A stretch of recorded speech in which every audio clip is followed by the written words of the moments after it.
이더리움의 중요한 업그레이드가 8월 말 목표로 진행 중에 있죠. 그리고 이더리움 스테이킹 비율이 최초로 33%를 돌파했는데요. 오늘 자세한 소식 한번 전해드려 볼게요. 이번에 이더리움 업그레이드 아마도 다른 채널들에선 다루지 않았을 거라 보는데 이더리움의 글램스테르담 업그레이드가 예정이 되어 있어요. 그래서 이게 이제 뭐의 합성어냐면 글로스 그리고 스테르담 이 합성어예요. 글램스테르담. 이름이 멋있어. 그래서 더 머지 업그레이드 이후에 가장 큰 업그레이드라고 합니다. 글램스테르담 업글 막바지. 그래서 이거는 뭐 어떤 게 좋아지냐?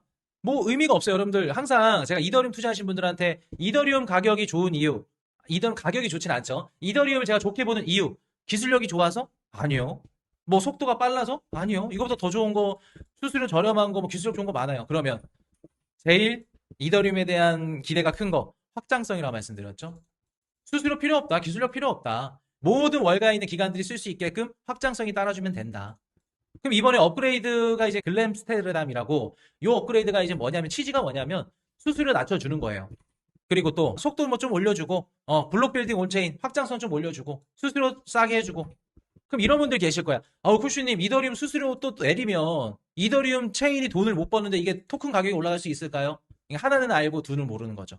이더리움은 지금 당장 수수료 소각량이 올라가야 토큰 가격이 올라가는 구조가 아니라고 말씀을 드렸죠. 물론 가격 올라갈 수 있죠. 근데 그게 중장기적 관점에서 계속해서 좋을까? 계속해서 올라갈 수 있을까? 지금처럼 암호화폐 시장이 안 좋아. 그러면 이더리움이고 뭐고 다 빠져요. 근데 그런 상태에서 수수료 이런 것들 상관없이 모든 월가 기관들이 고정적으로 쓸 수밖에 없는 체인이 이더리움이야. 그러면 암호화폐 시장이 안 좋고 수수료 양이 막 다 날라가 거래량이 줄어들더라도 이더리움 혼자 살아남을 수 있는 거예요. 비탈릭 부테린이 항상 얘기하죠. 자기가 바라는 건 탈중앙 안 하고. 우리가 비트코인을 봤을 때 국가가 없는 금이라고 판단을 한다면 우리 그 크립토 상에서 이더리움은 국가가 없는 달러다. 국가가 없는 화폐 그 네트워크 망이다. 그런 관점으로 가는 거죠. 그러려면 당연히 중앙화된 이런 느낌들을 다 빼야 되고 탈중앙화된. 그래서 지금 당장 막 솔라나나 막 다른 이런 네트워크들처럼 마케팅을 하고 토큰 가격을 막 무리해서 올리고 그런 식으로 안 간다는 거죠. 자, 이번 영상에서 이더리움 5개 얘기를 드릴 건데 8월달 업그레이드, 스테이킹 33% 최초 돌파, 로빈후드 체인, 트럼프 클레이트 통과 요구, 요거 얘기해 드릴 거예요. 5가지까지. 자, 그럼 봅시다, 여러분들. 더 머지 이후에 최대 하드포크다. 이번에 업그레이드 하면 속도 빨라지고 수수료 저렴해진다. 그것 말고는 없다. 뭐 온체인 이동이 어떻게 뭐 원활해지고 MEV 뭐 최대 추출 가치가 70% 감소하고 크게 의미 없다. 수수료 저렴해지고 이더리움 접근성이 확대돼요. 어느 체인이든 접근할 수 있게 접근성이 확대된다. 탈중앙화가 또 강화된다. 그러니까 우리가 얘기하고 우리가 생각했던 이더리움의 모습을 좀 더 진하게 가져가는 거예요. 8월 달에. 지금 재단에서 목표로 하고 있는 그 시점이 8월 말이에요. 8월 말.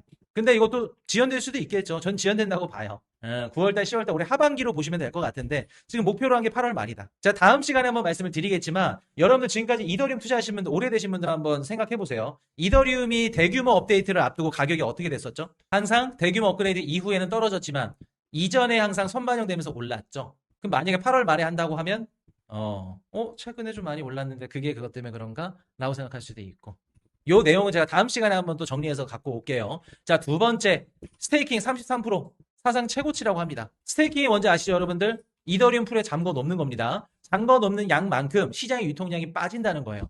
그 말은 즉슨 가격이 올라갈 가능성이 높다는 거겠죠. 22년도 9월 달에 머지 업그레이드 할 때만 11%였어요. 그때만 하더라도. 근데 24년도 초에 ETF 승인되고 나서 요거는 이제 비트코인만 됐죠. 그때는 26%로 올랐어요. 그리고 26년도 2월 달에 30%. 가장 최근에 33% 역대 최고치예요. 그 말은 즉슨 뭔 뜻이다? 이더리움을 지금 스테이킹 풀에 계속해서 잠가놓고 있다. 유통 공급량이 줄어들고 있다. 매도 가능한 이더리움 물량이 줄어들었다. 그렇게 우리가 보시면 되겠죠. 그러니까 우리가 예치된 풀에다가 예치를 해놓고 이자를 받는 이런 금융 생태계가 지금 계속해서 잘 원활하게 돌아가고 있다는 거예요. 이더리움 생태계. 스테이킹 비율 33%가 넘었다는 건 긍정적인 이슈다. 자, 세 번째. 얼마 전에 로빈후드가 7월 1일 날 체인을 발표를 했죠.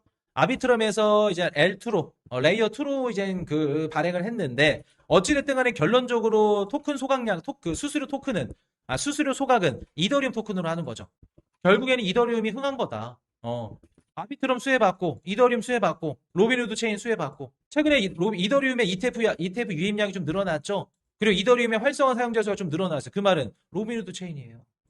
물론 최근에 로빈후드 체인이 막 폭발적으로 늘어난 거는 우리 암호화폐 시장 밖에서 들어온 유동성이 아니라 기존에 있었던 솔라나 뭐 아비트럼 뭐 다른 이제 생태계에서 옮겨간 거예요. 왜? 야, 로빈후드 체인에서 밈코인이 2만 프로 상승했대. 그럼 우리도 돈 빼가지고 한번 가볼까? 그럼 예치된 거 뭐 랩 씌워놓은 거 다 풀어갖고 로빈후드로 가는 거예요.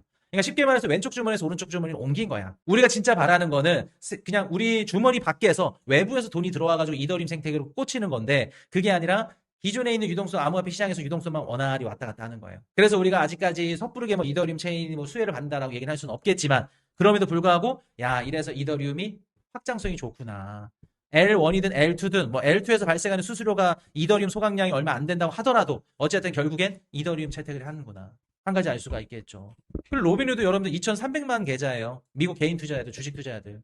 얘네들이 들어온다고 가정을 해봐. 온체인으로. 실물금융에 있는 이 2,300만 계좌가 온체인으로 들어온다 해볼게요. 이더리움 어떻게 되겠어? 미친 듯이 날아가는 거죠. 자, 네 번째 클래리티 법안이에요. 이번에 트럼프 대통령이 SNS로 클래리티 통과시켜라 얘기를 했죠. 만약에 클래리티 법안이 승인이 된다고 하면 어떻게 될까요? 클래리티 법. 가장 큰 수혜를 받을 수 있는 알트코인이 누굴까? 이더리움이겠죠.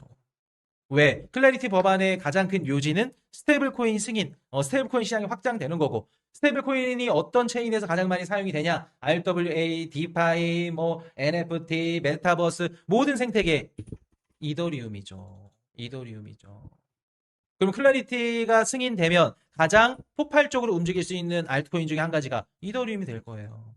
여러분들 작년에 지니어스 법안 승인되고 나서 어떤 코인이 가장 많이 오른지 아세요? 작년 7월 달이죠. 이맘쯤이에요. 7월 초. 지니어스 법안 승인되고 나서 이더리움 가격이 8월인가 9월 달에 고점을 찍었어요. 한번 볼까? 이때 보이죠? 조금 더 당겨볼까? 준, 줄라이. 요때거든요? 7월 6일인가 그래요, 작년. 요때부터 이더리움 가격 볼게요. 고점 찍은 거예요.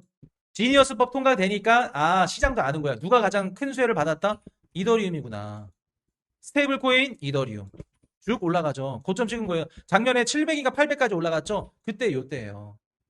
그럼 이번에 클래리티 법안이 물론 지금 이제 현실적으로 가능성이 조금 많이 낮아지긴 했지만 8월 6일까지 안 되면 중간선거 이후에 된다고 보시면 돼요. 지금 이더 쏴요? 얼마나 쏘나 보자. 비트도 이제 조금씩 올라가네. 아까 우리 PPI 나오고 나서 조금 늦게 반응하나 봐요. 올라가네요. 이더리움도 쭉 올라가죠.